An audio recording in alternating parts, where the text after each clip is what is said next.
Hey, how's it going? Today I'm talking about what makes you faster, quicker, running or strength. This is Running to the Castle, a podcast for slow, back of the pack Run Disney runners on a journey to running magical miles. Join me, Dr. Allie, as I share the secrets I've gathered as a runner, doctor of physical therapy, and coach. You'll learn the exact ways I get my clients to the castle strong, have a bigger buffer ahead of the balloon ladies, and have time to stop for character photos. Keep listening if your goal is to PR in fun, cross the finish line without feeling broken, and have energy to enjoy the Disney parks. As you know, I get so many questions asking about how to get faster. And there are many different things that runners will tell me that they have tried to do. One of them is they run more. One is they add strength training. One is they just try and go faster all of the time. I'd say those are the top three. I'm sure there are more that runners have tried. And now, of course, there are probably way more for like the elite runners, the super duper fast runners. But us here in the slower category, 13 plus minute per mile paces, that's who I'm talking to. So that's what I'm talking about. I honestly, I made an episode couple episodes ago talking about running doesn't have to be your whole life. Running is not my whole life. I do not pay attention, for the most part, the running world. Like, I kind of watch the Olympics.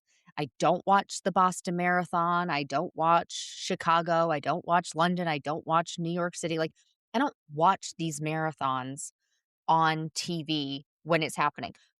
Most of the time, I don't even know when they are happening. Like, I know when the Boston Marathon happens because I'm originally from Massachusetts, and it's the third Monday in April. It also is Patriots Day in Massachusetts. There's no work on that day. So it is just ingrained in me of when that is. But don't ask me when the London Marathon is. Don't ask me when Berlin is. Don't ask me when New York City is. Don't ask me when Sydney is. Like, I don't know.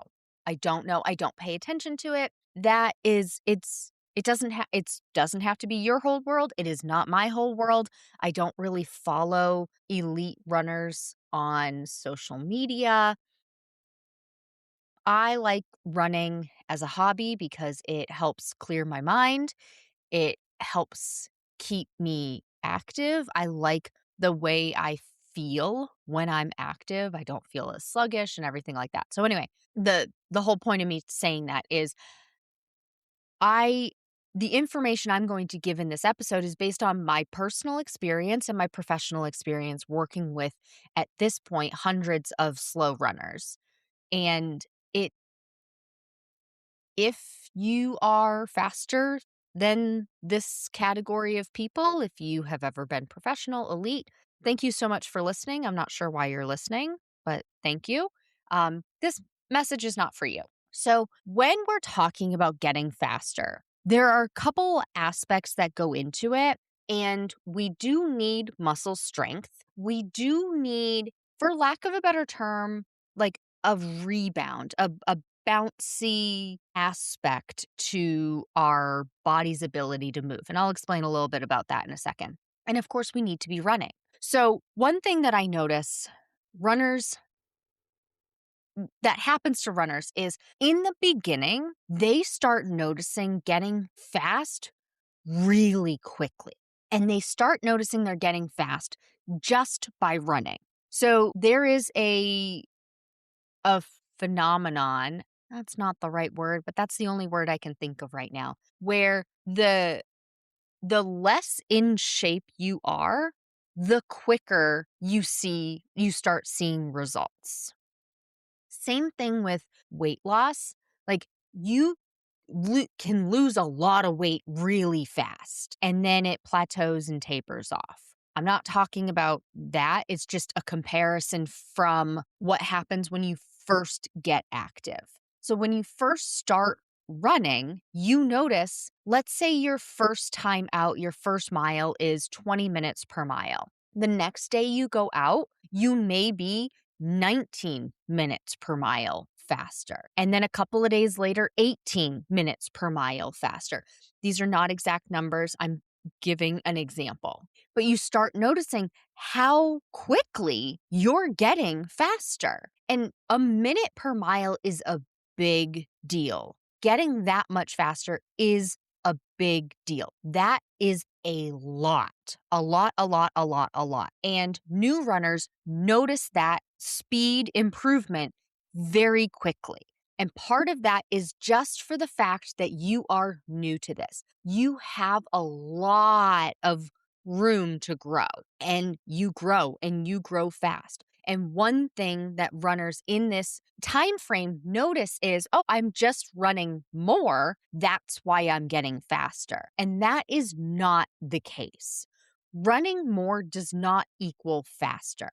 I have talked about the gray zone. Now, this is more, the gray zone is more for people who have been running for at least 1 to 2 years. Like, these aren't super, super new, still new to the space comparatively to other people, but they've been doing it for at least a year, probably closer to at least 2 years or more. And the gray zone is that middle zone where you're not quite going slow and you're not quite going fast. You probably do feel exhausted doing it all of the time.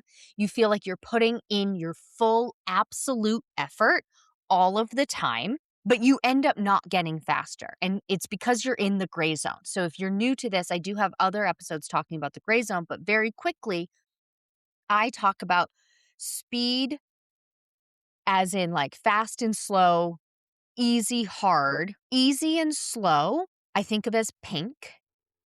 Fast and hard, I think of as green. Okay? Pink, slow down. Green, go fast, go hard. When the colors pink and green come together, they make the color gray. So at the far end of the spectrum where you are super duper slow going your easy peasy lemon squeezy pace, that is bright pink. Okay? Bright pink.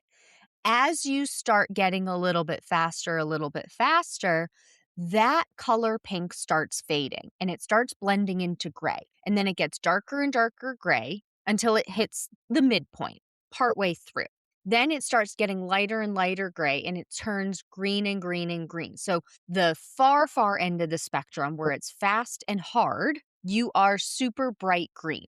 So super bright pink on the slow end, super bright green on the fast end. In the middle, it's gray. So if you are just beginning, you're going to bounce from one end of the spectrum to the other very quickly. And then it's going to start meshing into gray. And when you are in the gray zone, you're not going slow enough to recover, and you're not going fast enough to hit your ceiling to actually get faster. Because if you, what's the phrase where it has to challenge you to change you, right? It has to challenge you to change you. And that can be in either direction. It has to challenge your speed on the green end, on the fast end, to break past that upper limit, upper ceiling to get faster. It also has to challenge you to slow the heck down to get yourself to go slow enough to actually recover. So it has to challenge you in both ways. If you're not telling me that easy pace challenged me, and it's honestly probably mentally challenging, right? Like I have to overcome this fear of running slow, because many runners will have a fear like, oh, if I run too many miles slow, I'm never going to get fast. But you have to run slow in order to get fast, because you have to not exhaust yourself. When you're in the gray zone, you're going too fast to ever recover, but you're going too slow to ever hit your upper limit and surpass it. You're in the gray zone all of the time. And so in the very beginning, we don't necessarily talk about gray zone. At that point, it doesn't matter. Movement is the best thing you can do to get better because of this phenomenon where you just naturally get faster as you're doing more and more, as you're practicing more, right? And so what happens is in the beginning, you start getting faster and all you're doing is running more. And so you start equating, oh, more running equals faster. And that is only the case in the very, very beginning. Once you start hitting a plateau, this is the time where we're thinking about the gray zone. So then runners will say, well, I just need to run more. And they just start adding more and more miles. And it's not working. And they cap out of how many they can do. And then they start noticing, well, they are adding more miles. They're actually getting slower. And then it becomes frustrating. So then you add strength work because you've read online somewhere, somebody said, adding strength exercises changed everything for me. And now I'm so much faster. Great. I love that for them. I love that for them. And then other people will say, well, you need to run faster. You need to just, when you run, try and push your limits and go faster. So who is right? What will make you faster? And it all has to do with where you are currently at in your fitness level, what you currently are doing. Like, are you historically a strength person and you've added running into the mix? Maybe. Or have you never done strength training and now added running into the mix and now you're adding strength training into the mix? Well, remember when we talked about runners who just start running from the very beginning, they notice a lot of improvement in the beginning very quickly. Somebody who adds strength workouts to their program at the right amount, the right level, the right dosage, frequency, duration is going to notice a lot of improvement very quickly in their speed. But maybe somebody else who adds strength training doesn't notice improvement, but they add speed workouts and they notice improvement. So they tell you, well, I added speed workouts, very designated speed workouts, or I added strides at the end of my long run. So which is it? What do we need to do? And the honest answer is you do need to do it all. You need to do it all, but you can't do it all at once. You can't, it's physically impossible, temporally impossible. Is that the word I'm looking for? Like time-based impossible. There aren't enough hours in the day. There aren't enough days in the week. There aren't enough days in the year, weeks in the year to be able to do it all at once. And when you change too many variables at once, if something goes haywire, when something goes haywire, because something will go haywire, you don't know which it is. And then you have to stop everything and start from the ground up. It is much, much, much, much easier to slowly add something in than to do it all. For consistency wise, it's really hard to stay consistent when you're trying 75 new things. It's much easier if you make one simple change, aim to do that for 2 weeks, 3 weeks, and then you add in another simple change. Like recently, I started working with a client and her schedule is really jam-packed right now. And she wants to do speed workouts and she wants to do cross training and she wants to do strength workouts. She wants to do the long runs. And so we had a frank discussion of, well, what is your priority right now? What is your priority with your fitness? What is your priority with these races? And priority with the races is to not feel like they're going to collapse at the end of the race and make this a lifelong thing, that they don't go back and forth between doing it all and doing none, because that's historically what has happened. So I said, okay, here's what we're going to do. We're going to do 3 running days, no cross training, 2 strength days. Because for this particular runner, they wanted to get a little bit faster. Priority was finish the race and not feel like they were going to collapse at the end. And they also they don't worry about their breathing. Like their lung capacity, their heart rate, their breathing rate does not limit them. They aren't catching their breath before their legs give out. So that means to me, cross training is not a priority right now. That's a nice to have, not a need to have right now. So to make it work with her schedule to still have 2 rest days, let's just do 3 running days. 2 of them are speed work, 1 is a long run, and 2 strength days. And let's just do that because that's what's doable. If it's going to be a fight, then she's going to end up doing none of it historically. Now, I've just met this person, but when I look at this pattern in runners that I work with, that's more often than not what happens. Now, of course, could this person be completely atypical and that's not the case? Sure, yes. But I have to think of the more likely scenario and we ease into it. But so we start looking at, okay, well, what have you tried before? What is your fitness level? What's your activity level? What is your goal with this? So, I started talking couple episodes ago of kind of what I just dove into of, is it breathing rate that hits you first, or is it, your legs give out first to determine like cross training, strength training, speed work? Well, in this case, when we're determining what you should do to get faster, if your legs cannot turn over fast enough, meaning they literally just like can't lift up and put down. They just can't move fast enough. Then we start looking at, okay, well, why can't they move fast enough? Is it because of how heavy your legs are? If you're overweight and they're heavy, if they just are weak and you don't have the power to lift, or if you've just flat out never tried it, never tried to move your legs at a fast pace, at a fast speed.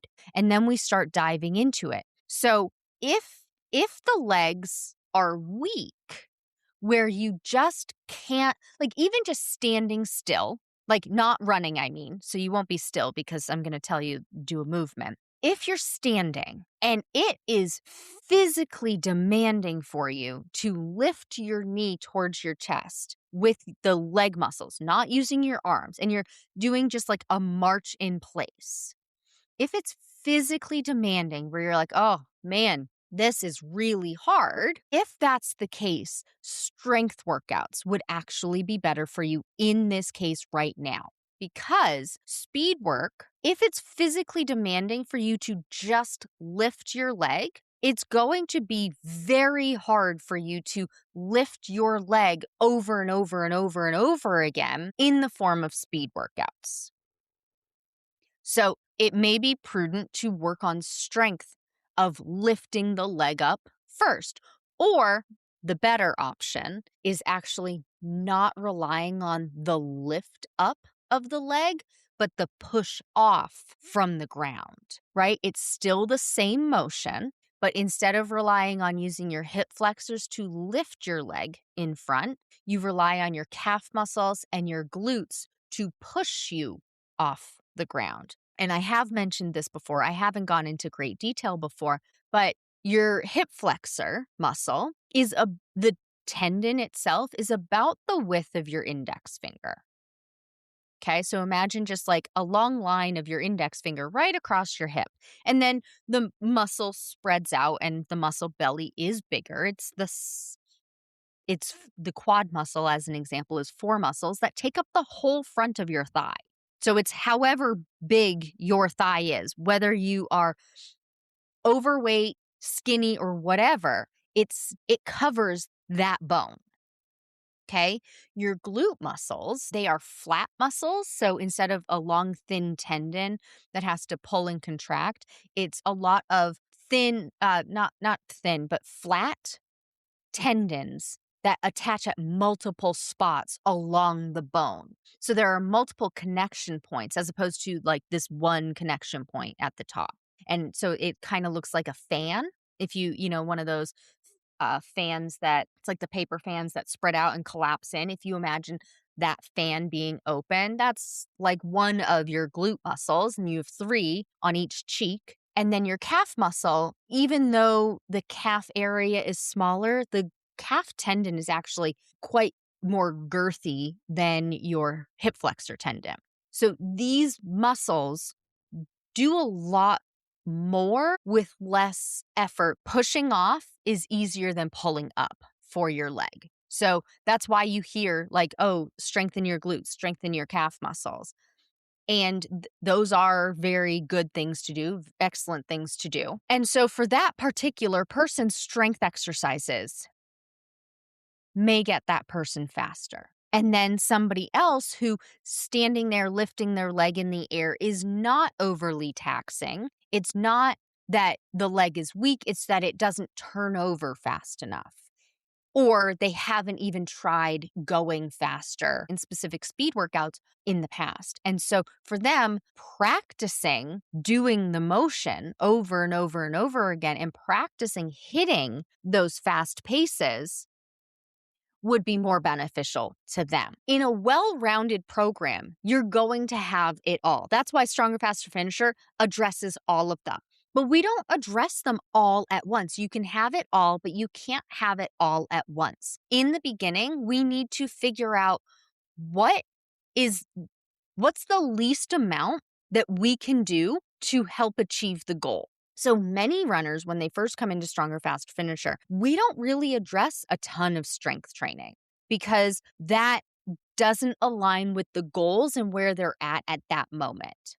Now, if we have a lot of time, like as an example, if somebody is joining Stronger, Faster, Finisher in June and their next race is Princess Half Marathon in February/March, we have lots of time. So we can change up the program and it will be different than somebody who's joining Stronger, Faster, Finisher in June for Wine and Dine Half Marathon or the marathon or Dopey or something like that, because we are jumping right into training mode, right? So it does depend on where you're at and what your goals are. But doing it all at once is going to be a recipe for disaster, recipe for failure. No matter what it is that you think you need, you do need to make sure that you are challenging your body. And how do you know if you're challenging your body? It's not if it hurts. That's one thing that I hear often is somebody will say, well, it doesn't hurt, so it must not be working. And that's not the case. Pain is not indicative of if something is doing its job. Pain is your body's response to something that is going wrong or it deems unsafe. Like that's why if you touch a hot stove, it hurts and you immediately pull away from it. That's why if you get cut, you immediately pull away from the knife, right?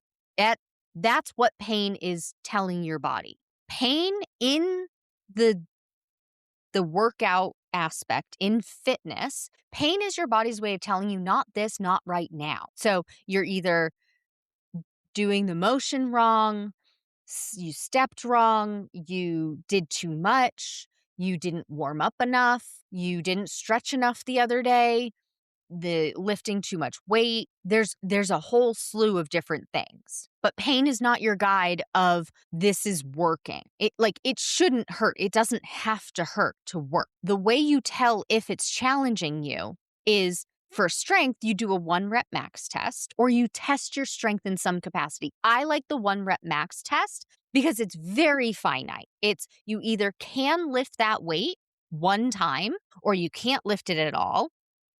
Or you can lift more than that. If you can lift more than that, it's not heavy enough. If you can't lift it at all, it is too heavy. And if you can lift 1 rep at all, that's it. That's perfect, right? And then you take that information, 1 repetition, how much weight was that? And then make a light, medium, and a heavy day. Light day is 25% of that 1 rep max weight. So if it's 100 pounds is 1 rep, 25% is 25 pounds. Okay. Medium is 50%. So if we're using 100 pounds, 50 pounds would be a medium weight. And then heavy is anywhere between 75 to 90%. And I have changed my wording on this. I used to say 75 to 80%. I have now changed it from 75 to 80 to 90% because of the availability and how the increments that weights go to. Sometimes that 80% just doesn't exist. You can't replicate it. You don't have like 1 extra pound to add to it. You don't, It can be challenging. So 75 to 90%. I'm changing my wording on that. You may hear me in other aspects still use 75 to 80% because that's the ideal situation. But I am finding out that just with workout equipment, dumbbells, barbells, and everything, like sometimes it just 80% doesn't happen. But that would be 75 to 90 pounds of that 100 pounds. The heavier the weight, the fewer repetitions you can do, typically like about 5 repetitions. And the last two are going to be challenging. Medium weight, you should be able to do 8 to 10 repetitions. The last two should be challenging. 25%, the lightweight, you could probably do that a lot. You could do 15, you could do 30 in a row. I do recommend capping it at 10 to 15 repetitions for time's sake. Is there a time and a place to do 100 repetitions of something? Yes. That usually is not in this world, like this running world, I mean. Okay. So that's how you check to make sure you're challenging your strength. Do a 1 rep max test and then continue to check it that you're still progressing and still challenging yourself. You don't need to keep redoing a 1 rep max test. Once you've done it and you're exercising consistently, just pay attention to the last couple of repetitions. Are you doing 5 repetitions for heavy and the last two are no longer challenging? Time to up the weight. Make it so that the last 2 repetitions are challenging. And if you're going from 75 pounds, it's not necessarily going to 80 pounds. It might be going to 100 pounds. That used to be your 1 rep max, and now it's not. But you don't have to redo the 1 rep max test. You can just add more weight. And, maybe it'll take a couple of times to figure out, okay, this is going to be too light. Like you might do 2 repetitions and be like, oh, I could definitely do more than 5 by the end of this. Because by 2, if you're only doing 5, by 2, you're recognizing, okay, I would be hitting my midway point soon. And if you're not hitting that, well, just put those weights down, finish out the set with the next higher weight. Same thing with medium or light. You don't have to go through a 1 rep max test again. You can just kind of fiddle with what weights you've been doing. If you want to do a 1 rep max test, you can. I don't think it's necessary. I wouldn't recommend it unless you've taken a long time off from strength training. But if you're regularly strength training and increasing your weight, then you will know what weights you can and should be using. And then for speed workouts, to check to see, are you hitting your upper limits?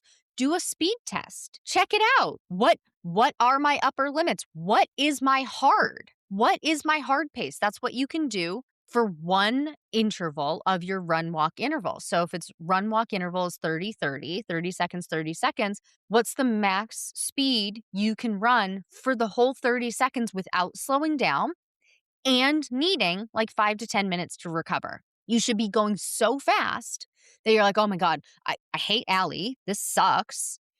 When is it over? It's over in the 30 seconds for you if you're doing 30 30. And you should need 5 to 10 minutes to recover. You should feel like an Olympian who just sprinted for their 30-second, however many meter dash, right? Like you see how they recover after. They're like laying on the ground, stumbling all over the place because they've gone so fast. You should be doing that on your hard. That's your upper limit. And then slow it way, way down for your easy, and then find your middle ground, find your moderate in between. And this is what I do the very first week. All of my clients work with me. What are your paces? Let's figure this out. And then we divide up the paces, move the paces around to fit the different speed workouts and go from there. So getting back to the original question, what makes you faster, quicker? It depends on what you need. If you are very, very brand new and you haven't ever run before, well, just running more is going to get you faster. And in the very beginning, that is what I recommend. But once you hit a certain point, that's when strength and speed are going to come in. Now, which one should you do first? It all depends on your goals. I would say the majority of runners, based on their goals, the majority of runners that come work with me, we go with speed workouts first. It helps your confidence, for one. because you very quickly see that your body can do hard things, and it helps keep you going. You can see speed improvements from speed workouts in 6 weeks.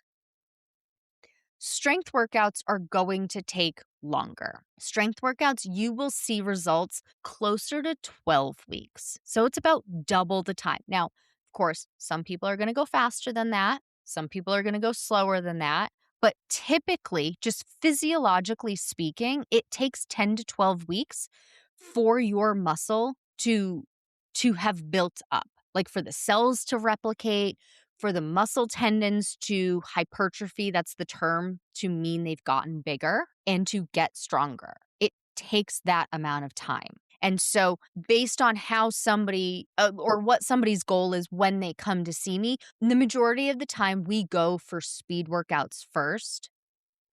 And a big part of that is being able to maintain confidence that you can do it.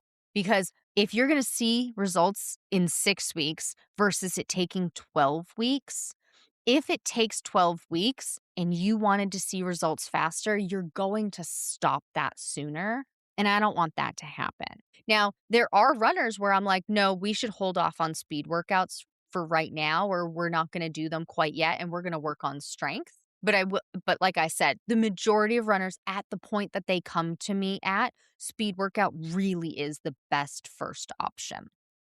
And it also improves your confidence. So we have a win-win there. But I will always lean toward the thing that I think will be best for you, that aligns with your goals. And I won't just push somebody into speed workout because I'm saying speed workout first. No, it really does depend on the person. And there are situations where strength comes first. And so it really just depends on what you need, where you're at, and what your goals are.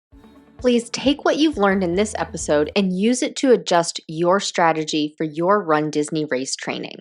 It's not about doing more. It's about doing the right things in the right balance so you can finish strong, not broken.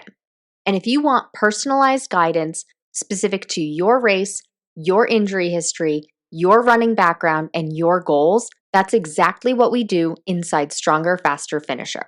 You'll get step-by-step instructions and a proven system to help you train smarter from start to finish. Join the waitlist today to be the first to know when it opens next. That's all for now. Talk to you soon.